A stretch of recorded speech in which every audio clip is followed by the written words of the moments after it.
কাপড়জিতে প্রথমবার মেলা বসছে শুনে আমি আর হাজবেন্ড দুজনেই চলে এসেছি। যদিও আমরা বেরিয়েছিলাম একদিনই। প্রথমে আমরা গেছিলাম সরস মেলা, ওখান থেকে আমরা আসি এই মেলাটাতে। প্রথমে এন্ট্রি করতে 10 টাকা করে এখানে আমাদের নেয়।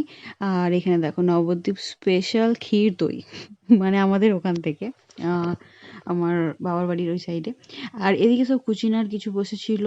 এটা ফার্স্ট টাইম বসেছে এখানে, একটা বড় বুটিক টাইপের বসেছিল। এছাড়া এখানে সোয়েটার পাওয়া যাচ্ছিল, তো আমি এখান থেকে একটা সোয়েটারও কিনি, যেটা আমি বাড়ি গিয়ে তোমাদেরকে দেখাবো যে সরস মেলায় আর এখানে কি কি কিনেছি।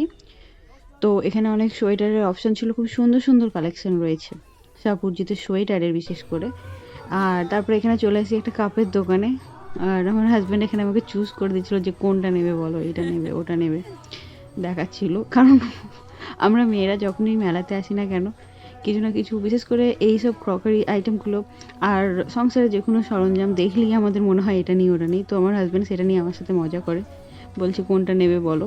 সেম জিনিস আমি যখন আমার কোনো ক্লিপ বা কিছু নেই তাই করে। তো যাই হোক, আমি ওখান থেকে কাপ আর প্লেট কিনেছি, সেটা বাড়ি থেকে দেখাবো। তারপর এখানে চলে আসি, এখানে খাবারের ফুডের স্টল রয়েছে অনেক। আর গেম রয়েছে, যে সেই লটারি টাইপের গেমগুলো। চলো বলো। আমরা আমরা এসেছি কোথায়? সাপুরজি। সাপুরজি এখানে এসেছি সাপুরজির মেলাতে 10 টাকা করে টিকিট কেটে, কিন্তু বলো 10 টাকা করে টিকিট কিছুই না। বেকার। কেউ আসবে না, কেউ আসবে না, ফালতু। কেউ এসো না তোমরা, চলো। নর্মালি কি হয়, কলকাতার মেলাগুলো এন্ট্রি ফিস ফ্রি থাকে বেশিরভাগই।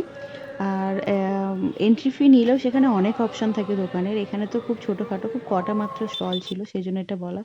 যাই হোক, এখন আমরা বাড়ি যাব।